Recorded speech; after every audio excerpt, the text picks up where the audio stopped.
যে মুসলিম I feel proud যে আজকের যে ওয়েস্টার্ন সিভিলাইজেশন তার যে নলেজের বেস, এই বেস মূলত মুসলমানদের হাত ধরে আসছে। মুসলমানরা দুনিয়ার সকল নলেজকে আরবিতে ট্রান্সলেশন করছেন, সেই অ্যারাবিক ইংরেজিতে ট্রান্সলেশন হয়েছে, তারপর ইউরোপের কাছে গেছে। আসসালামু আলাইকুম ওয়া রাহমাতুল্লাহি ওয়া বারাকাতুহু। আলহামদুলিল্লাহ রাব্বিল আলামিন। আমি খুব প্রাউড ফিল করতেছি এখানে দাঁড়িয়ে। দের আর কাপল অফ রিজনস। প্রথম কারণ হচ্ছে যে আজকের এই অসাধারণ আয়োজন যে ছাত্র সংগঠন করছে, ছাত্র শিবির, আমার সৌভাগ্য হয়েছে আমার ছাত্র জীবনে এই ছাত্র সংগঠনের পার্ট হওয়ার। আমি রিয়েলি ফিল প্রাউড। সেকেন্ড, আমি প্রাউড ফিল করছি আজকের যে সায়েন্স ফেস্ট, আপনারা তার নাম দেখতেছেন, ইবনে আল হাইসাম। উনি একজন মুসলিম বিজ্ঞানী ছিলেন। As a Muslim I feel proud যে আজকের যে ওয়েস্টার্ন সিভিলাইজেশন তার যে নলেজের বেস, এই বেস মূলত মুসলমানদের হাত ধরে আসছে। মুসলমানরা দুনিয়ার সকল নলেজকে আরবিতে ট্রান্সলেশন করছেন, সেই অ্যারাবিক ইংরেজিতে ট্রান্সলেশন হয়েছে, তারপর ইউরোপের কাছে গেছে। এই যে মুসলমানদের কন্ট্রিবিউশন, আমরা একক না, আমাদের আগে অন্যরা কন্ট্রিবিউশন করছে, but we are part of that trajectory. So that's a point I feel proud. And third, the most important and final, যে আজকে তোমরা যারা এখানে আসছো, ইয়াং মাইন্ড, ইয়াং সায়েন্টিস্ট, যাদের চোখে আমি স্বপ্ন দেখি, যারা বাংলাদেশকে, যারা মুসলিম উম্মাকে আগামী দিনে নেতৃত্ব দেবে ইনশাআল্লাহ। আজকে আমরা যে মডার্ন ওয়ার্ল্ডে বসবাস করছি, এখানে সায়েন্স এবং টেকনোলজি এক্সট্রাঅর্ডিনারি ভূমিকা পালন করতেছে। আমরা যদি হিস্টোরিক্যালি দেখি, 1800 সালের একেবারে শেষের দিকে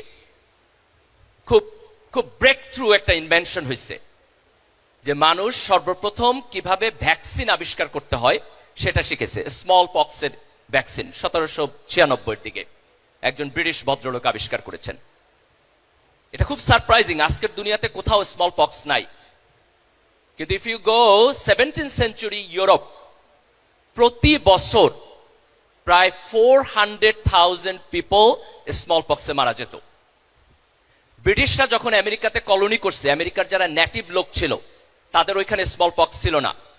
ব্রিটিশদের কারণে তারা ইনফেক্টেড হয়েছে এবং ম্যাসিভলি সেখানে লোক মারা গেছে। আজকের দুনিয়াতে এই প্রবলেম আমরা সলভ করে ফেলেছি। এটা সায়েন্স এবং টেকনোলজির ডেভেলপমেন্ট। সায়েন্স এবং টেকনোলজি মিলিটারি টেকনোলজিতে কন্ট্রিবিউশন করছে। পৃথিবীতে অনেক বড় বড় মিলিটারি ট্যাকটিক্স সায়েন্স এবং টেকনোলজির উপর ডেভেলপড। একটা বড় মিলিটারি ট্যাকটিক্স হচ্ছে গান পাউডার।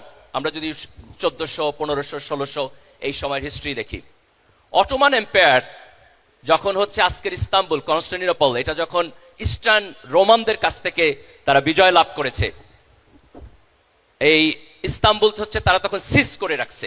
তাদের যে গান পাউডার টেকনোলজি, এটা দিয়ে তারা সেখানে জয়লাভ করেছে এবং তাদের এই অটোমান এম্পায়ারের যে সিভিলাইজেশন সেটা ডেভেলপড হয়েছে। আমরা যদি নেপোলিয়ানকে দেখি, সে যখন ইউরোপের উপরে ডমিনেন্স স্থাপন করেছে, এই ডমিনেন্সি তার মিলিটারি যে ট্যাকটিক্স, তার বাহাইন্ডে তার গান পাউডার টেকনোলজি ছিল।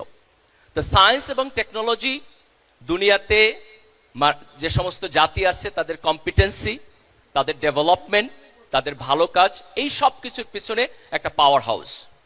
কিন্তু আনফরচুনেটলি আমরা যদি আজকের দুনিয়া দেখি, তাহলে আমরা দেখবো যে মুসলমানরা কিভাবে আমরা বদলাবো। আমাদের এডুকেশন সিস্টেম বদলাইতে হবে। সেখানে আমাদের সায়েন্স এবং টেকনোলজিতে আমাদের ইনোভেশনের উপরে ইম্পর্টেন্স থাকতে হবে, বরাদ্দ থাকতে হবে। আমার বাজেটের একটা লম্বা অংশ সায়েন্স এবং টেকনোলজিতে যাইতে হবে। রাষ্ট্রীয় পৃষ্ঠপোষকতা থাকতে হবে। রাষ্ট্র যদি সিরিয়াসলি প্যাট্রোনাইজ করে, তাহলে ব্রেক থ্রু চেঞ্জ করা সম্ভব। আমি একটা এক্সাম্পল দিচ্ছি, তার্কির। 2000 সালে তার্কির যে মিলিটারি ইন্ডাস্ট্রি, তার 80% তারা ইম্পোর্ট করত হবে। সেটি ইউরোপিয়ান সিভিলাইজেশনের চাইতে বেটার হবে ইনশাআল্লাহ। কারণ তোমরা at the same time brilliant scientific mind হবা, and at the same time brilliant spiritual mind হবা। আল্লাহ সুবহানাহু ওয়া তাআলা আমাদেরকে সেই তৌফিক দান করুক এবং এই চেঞ্জে ছাত্র শিবির নেতৃত্ব দিবে, এই আকাঙ্ক্ষা ব্যক্ত করে আমি আমার বক্তব্য শেষ করছি। সবাইকে ধন্যবাদ। আল্লাহ হাফেজ। বাংলাদেশ জিন্দাবাদ।